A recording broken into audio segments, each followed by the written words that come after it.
The people of Thailand have a gentle kindness about them. They're infectiously positive, steeped in tradition, incredibly proud of their country, and the reason Thailand has been given the nickname the Land of 1,000 Smiles. Thailand is a tropical country that sits in Southeast Asia. It's home to nearly 70 million people, and until 1949 was known as Siam. It was then the decision was made to rename the country Thailand. Thai translating as free, so the land of the free. If you look into its history, it has a good reason to own this title. This Southeast Asian nation is the only country in the region to have avoided colonialism, remaining a sovereign country in its own right, something that the Thai people are very proud of. Thailand is a noticeably Buddhist country, with peace and positivity at the forefront of their national identity, but welcomes all other religious beliefs, allowing for full freedom of expression. Over the past 2 decades, Westerners have been lured to Thailand, and now it caters for every type of tourists, from cheap hostels to remote 5-star resorts. But here lies the contradiction.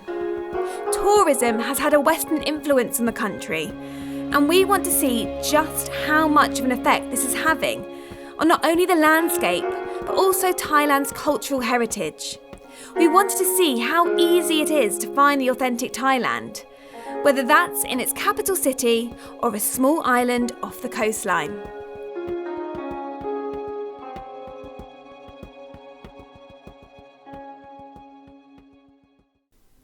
Most visitors that come to the region fly into Bangkok, and that's exactly what we did. We flew from London Heathrow, where we treated ourselves to an airport lounge.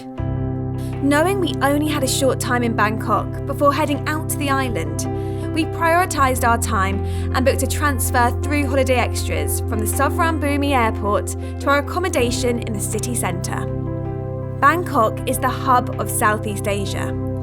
During the 80s and 90s, the Asian investment boom had encouraged more corporations and consequently more people to the capital. Now, around 13% of the country's population live in Bangkok. That's over 8 million people, which makes the city busy. And I mean crazy busy. The traffic is insane. People are everywhere. Lights are pulsating, music blaring, exotic smells from street food vendors surround the city. It's quite simply an assault on the senses. And for this reason, a little goes a long way in Bangkok, and just a short stop over here can be just enough to get a taste of the city.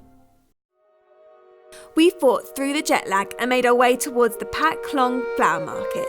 The best way from our hotel was to get a taxi boat. This is something I've learned to get used to in Bangkok. People and busyness everywhere. Here it goes. Woo. Now these boats are loud, cramped, and the river can be just as busy as the roads. However, the sights are pretty impressive, and it's a great way to see the city. We always recommend downloading Google Maps on any trip, and Bangkok is no different. It really helps us on this journey to know where to catch the boat from and where to get off. The cramped conditions can make getting to the exit difficult with so many people in the way. So if you can, make your way to the end of the boat early. The market entrance is hardly spectacular, but what lies ahead is an explosion of colour and smells. People are hard at work, as flowers are symbolic of Thai culture and are often used for the king's celebrations. So we've come to the Pat Klong Telad flower market, as flowers are a huge part of Thai culture. And this market's actually open 24 hours a day. And apparently the best time to come is at 3 a.m, when all the wholesalers bring the flowers in. Now that might seem early, but if you're jet lagged and wide awake at 3 a.m, then it could be the best place to come. After being impressed by the flowers on show, we thought seeing them in their element would be a good idea. So we headed back up the river and then made our way to the Grand Palace. This area is very busy, packed full of locals and tourists, and to be honest, it doesn't get any better when you get into the palace grounds. Busyness aside, the palace itself is a sight to behold. But before you go through the gates, you must make sure that you're wearing the right dress code. So, to enter the Grand Palace, you have to be covered up. Men and women exactly the same. Long trousers that cover your ankles, and then you've also got to cover your shoulders. So that can be a t-shirt, a shirt, or a cardigan.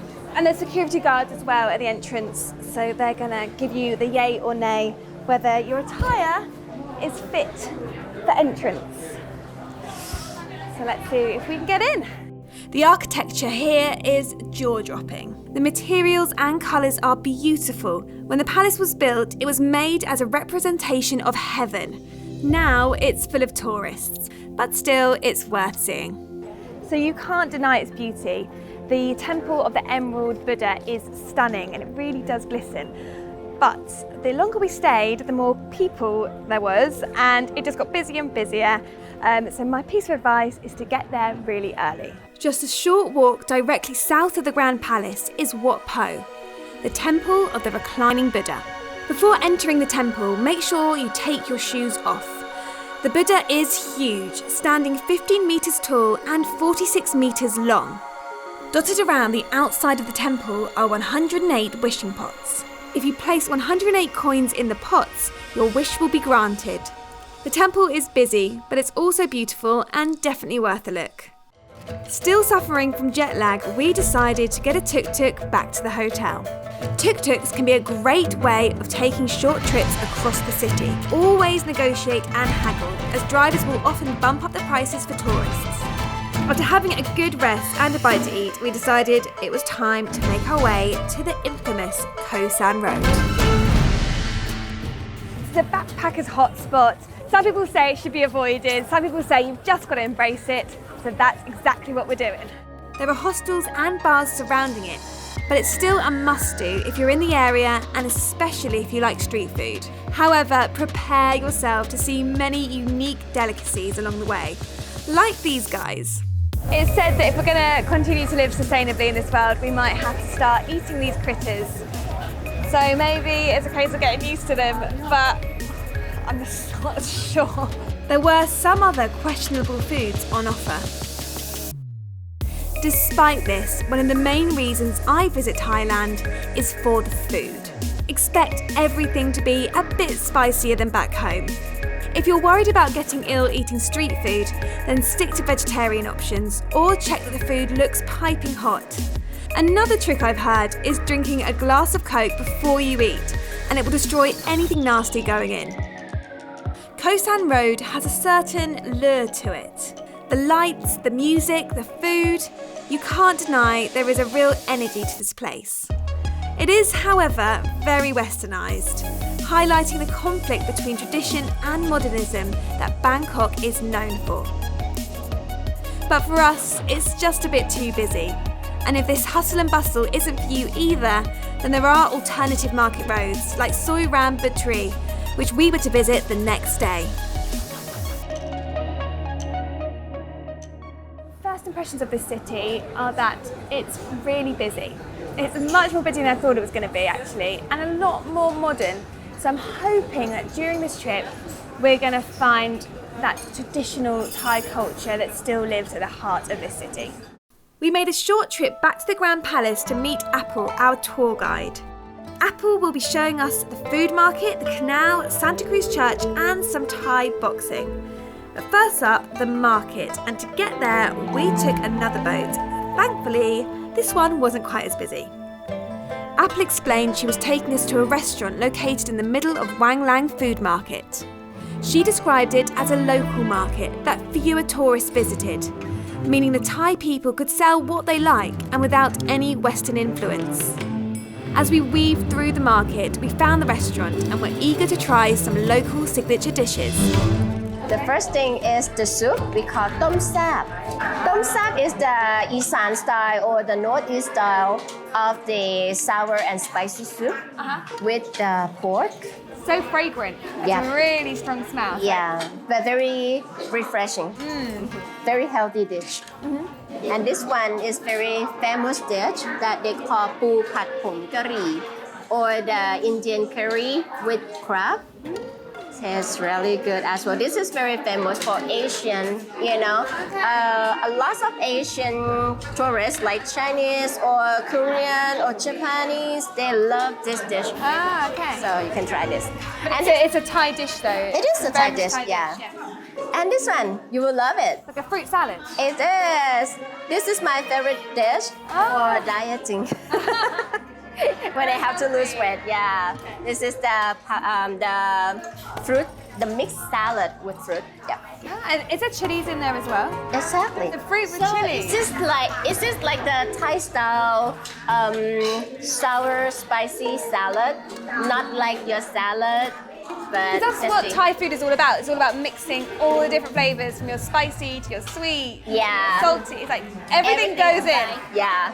And you guys love your food as well. I love it. Like everywhere you walk here around Bangkok, there's just food everywhere. It's such a big part of your culture. Exactly. Right. I think my favourite is the crab though. Oh yeah, because it's not spicy. It's not spicy, and I'm a massive fan of crab as well. We made our way onto the boat and went up the main river before turning into the backstreet canals to see a different side of Bangkok.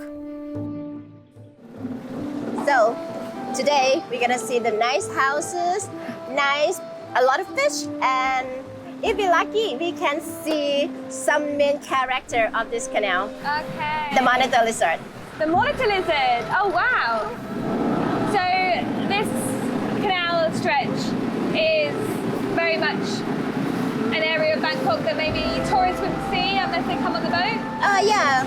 It's just like the hidden path for the Bangkok people actually, because if you are in the big city, you might not know that we also have the nature, we still have the garden farm, the fruit garden and everything in the big city like Bangkok. Unless you take the boat, you know. Because I had no idea there was this whole canal world here in Bangkok. It's like Venice. Yeah, it's just like a village. Actually, the Western people like to call Bangkok as the East Venice. Oh, really? Because we use the canal for the main transportation like Venice, right? And all the canals are connected to each other. This is very old house, like 100 years old house. After searching the canal, we finally came across what we'd been waiting for. The canal's local hero, the monitor lizard. This is our main character of this canal, Mr. Oh my Lizard. goodness! So they just get fat because they eat all the fish. Yeah, and we have a lot of fish for them to eat. And can they swim? They can swim. They are very good swimmer. Right. And from the outside look, you may thought that they are very skillful, very look scary. Yeah. But actually they are very kind. So they wouldn't attack people? No. And they love do the sunbathing. After eating, they just... They're quite lazy. They just eat and sunbathe. Exactly. I like that style. Yeah, that sounds good to me. Eat and sunbathe all day long. As we darted through the canal, I was feeling pretty pleased to have seen a monitor lizard. There was also so much more to see. The architecture, nature, and floating stalls were very cool. We came to a stop to buy some local bread for the fish.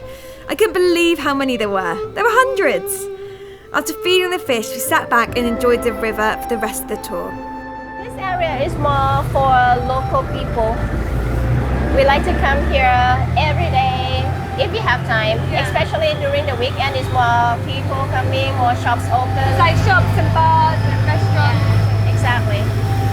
And they also have the show, the puppet show, right here, over there. They have the puppet show for free. Yeah, every day at 2 p.m.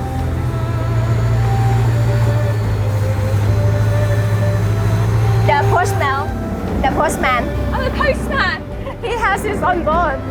And he don't need to worry about the dog barking him. So true. I have to admit that this was a real highlight. The canal is beautiful and everyone seemed really friendly and happy. There was always something interesting and varied around every corner, and it was especially fun when the boat stepped up a gear.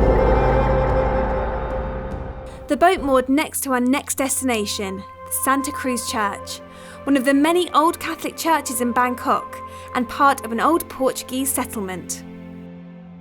Bangkok has grown so much that it covers all of this area. Exactly. So there is no longer lots of capitals, there's now only one. One city, yes. Okay.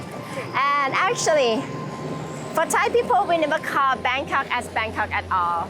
It's got a very long name, hasn't Exactly. it? Can you say the whole name? Sure กรุงเทพมหานครอมรรัตนโกสินทร์มหินทรายุทธยามหาดิลกภพนพรัตน์ราชธานีบุรีรัมย์อุดมราชนิเวศมหาสถานอมรพิมานอวตารสถิตสักกทัตติยะวิษณุกรรมประสิทธิ์ Very short, right? That's the whole name? Yeah, that's it. I knew it was long, but I didn't know it was that. And you remember it now, right? Yeah, just like that. Sure. Okay, repeat it. I'll go back and... Yeah. Why is it so long? Because we want to represent that this city is very big city and very important. So that's why we like to make the name quite long. As big as possible. Oh yeah. I guess that's a reflection on how proud people are of the city, aren't they? They're very proud of their capital. Okay, now we will go to this way to see the Portuguese church, the Santa Cruz Church.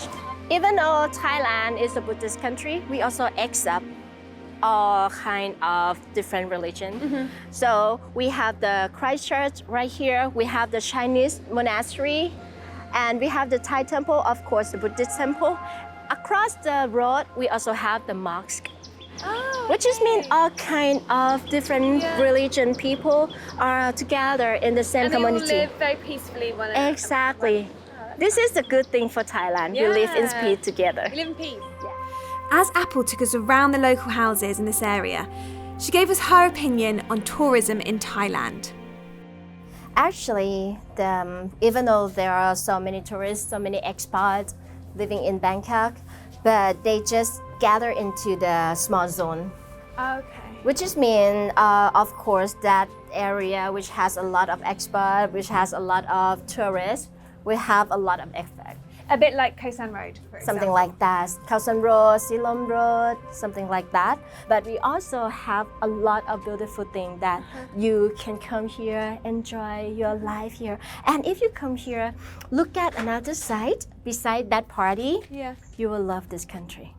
The church and surrounding buildings were so beautiful, and the area was very peaceful and a much needed break from the chaos of the inner city.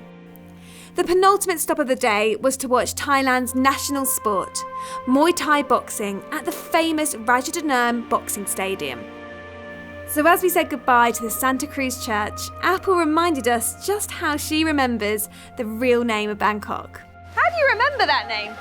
By song. By song. กรุงเทพมหานครอมรรัตนโกสินทร์มหินทรายุทธยามหาดิลก As we made our way into the stadium, I got a real sense of just how important sport was for Thai people, and I couldn't wait to see it. Muay Thai is over 2,000 years old and formed during the medieval period as a form of hand-to-hand combat during the times of war. A ritual dance is performed before each fight, called the Wai Crew, and it aims to pay homage to their teachers, family, and to bless themselves with victory in the ring.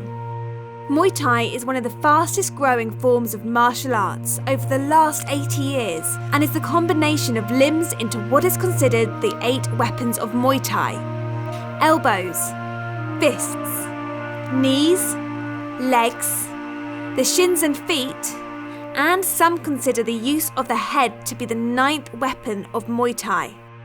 This ancient style of fighting aims to use limbs to mimic weapons of war, like a sword or a dagger. I have to admit, I found the boxing brutal and quite hard to watch at times. In fact, one match had to be stopped as one of the fighters was too badly injured to continue. Some of them seemed so young too, but Apple assured me that they really enjoy it, and I could tell that Apple was loving it as well. Meeting Apple has been great, and she has taught us so much about Thailand and the tourism here, and we thoroughly recommend her tour from the company Your Thai Guide. After quite an intense evening watching Muay Thai, we decided to have a little downtime in Suiran Butri, which is a less busy and more authentic street just around the corner from its busier counterpart, Khao San Road. Walk along the neon-lit pavements and witness a great mix of guest houses, restaurants, bars and street food stalls. It's a real colourful and hypnotic walk, acting much more like a well-behaved little brother to Khao San Road. As we walked through the streets, I couldn't help but finish our Bangkok trip with a well-deserved foot massage. So as I look back at our time in Bangkok, the well-known Thai saying, same but different, perfectly sums up this chaos of the old and the new, keeping the culture consistent and the same as always, while splashing in modern conformity, spicing up the city like no other in the world. It's a contradiction that leaves you with a city reaching for the future and holding on to the past in quite a wonderful way. The next part of our adventure was a 200-mile trip to the island of Koh Chang. After the madness of Bangkok, we wanted to experience the more relaxing and serene side of Thailand. Known as Elephant Island because of its elephant-shaped headland, it's Thailand's third largest island. What appeals to me about this one is that it doesn't have an airport, which, believe it or not, is a huge bonus. It may make it harder to get to, but for this reason, it makes the island less touristy and keeps a remote, rugged feel to it that sadly Thailand is losing in the more popular islands. When travelling, time is precious, so we decided to book a door-to-door transfer from our hotel in Bangkok to our one on Koh Chang. After all, Holiday Extras is all about less hassle, more holiday. From Bangkok, it's a 5-hour drive, a boat trip, and then another drive to wherever you're staying on the island. The ferry took about half an hour, and the views were stunning. We got to the hotel, and after unpacking, couldn't resist catching the sunset at the nearest beach called Klong Prao. Along the way to the beach, we noticed a lot of new resorts being constructed, and it was a clear sign of increased tourism on the island. Klong Prao is quite chilled, has little souvenir stalls along the beachfront, and was exactly what we were looking for after the hustle and bustle of Bangkok. The sunset was pretty magical too, and made me excited for our adventure the next day, starting at Klong Plu Waterfall.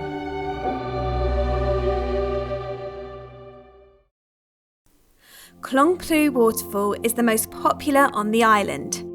It's managed by the National Park, so there's a small entry fee of 200 baht. To get there, you have to walk 15 to 20 minutes through the jungle. There's plenty to admire along the 600-metre trail, and once you get to the waterfall, it's really quite something.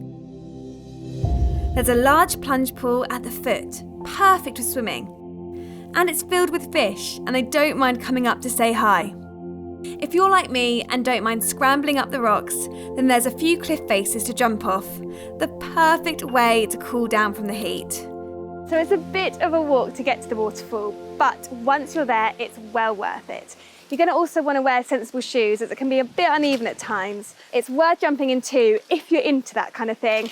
We've just walked back. I'm really hot again, so I'm going to go get an ice cream. I'm a sucker for a beach, and I wanted to test out as many as I could whilst on Koh Chang. The best way to do this was via a taxi. Getting around the island is fairly easy and straightforward. The main method is by Song Phu, which is a pickup truck taxi. They drop off at all beaches and run day and night, but be aware they increase their tariffs after 10 p.m. Admittedly, they don't feel the safest as there's no seatbelts. The roads are a bit of a free-for-all, and they're steep and windy, so hiring a scooter is probably more dangerous. Our taxi driver recommended checking out Lonely Beach, which might have been lonely once upon a time, But now, ironically, it's one of the most popular beaches on Koh Chang. Palm trees have been cut down, and hotels, hostels, bars and restaurants have been added, making it more of a party beach than a relaxing retreat. That being said, if you walk to the furthest end of the beach, it's a lot quieter and better for families. This is exactly what we did, before enjoying a nice dip in the sea. Not everyone, however, enjoyed getting in the water as much as us. I love being by the beach, and do you know what's great is that sea is warm after being there for hours. Now, although it looks quite secluded behind me here, over there's a music festival just about to happen and it's getting quite loud. So what I'd say is do a bit of research before you come to the beach on whatever Thai island you're on. From my experience, there is a beach for everyone, from family to more younger backpacker orientated beaches. But do a bit of research before to make sure you end up on the right beach for you. After the beach, I wanted to experience something I've never seen before: fireflies. Layara restaurant in Klong Prao combines a meal with a 30-minute trip up the river to see the fireflies in an old wooden gondola boat. The boat trip itself was really awesome. The buildings in the moonlight and the lights hitting the surface of the jet black water was beautiful. It turns out that fireflies aren't actually flies, they're beetles. The glow is a chemical reaction making them bioluminescent, and the flashing is to attract either a mate or prey. Each species has its own unique flashing pattern known as a flash fingerprint. After ticking fireflies off my bucket list, our first day in Koh Chang was over. And I can safely say the island is undeniably beautiful, but you can tell the island thrives on tourism, so many places are very westernised, and that Thai culture that's shone through in Bangkok seems harder to find. However, what is evident is the island's natural beauty, and something I wanted to see more of.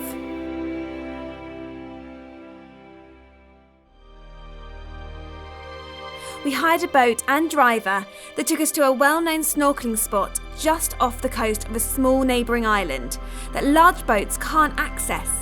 And this is a good idea if you're looking for a more secluded experience and want to avoid crowds during peak season. The island was everything we were after. White sands, beautiful trees, rocks and clear water for good visibility when snorkelling.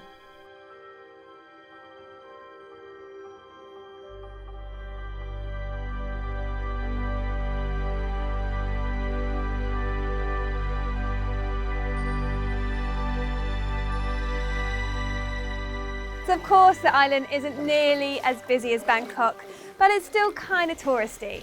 So taking this private boat to this uninhabited island just off the coastline has been just the ticket to find that tranquility I was after. Plus, the snorkeling's been pretty awesome too. It was time to leave our newfound fishy friends and head back to the main island to explore another beach known as White Sands Beach.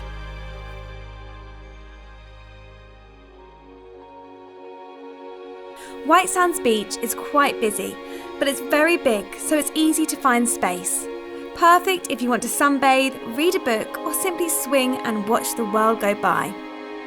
It's quite a family-orientated beach with a lot more activities going on like volleyball.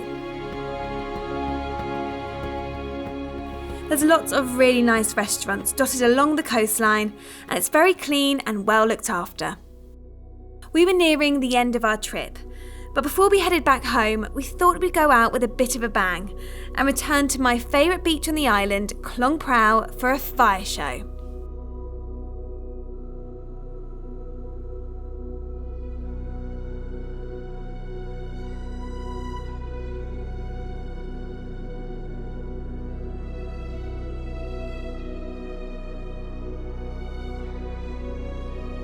What a way to end our time in Thailand. Thinking back to that Thai saying, same but different, it made more sense than ever now. Perfectly summing up Thailand's chaos, mixing the old with the new, keeping the very essence of their culture consistent, whilst introducing modern conformity. On the surface, there is a contrast between the modern and traditional, West and East, busy and tranquil. But the Thai people have successfully managed to allow these two cultures to live together in harmony, so that locals and tourists can quite easily experience whichever part of that contrast they desire. As we made our way back to the hotel, I looked back fondly over our experience. Thailand is brushstroked from a golden palette by day and a neon fever dream by night. It can be an assault on the senses, but it can also be a retreat for the soul.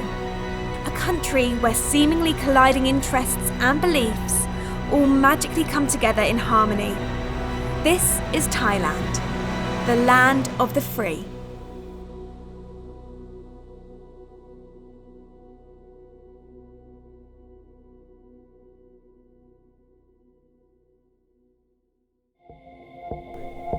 Have you visited Thailand before?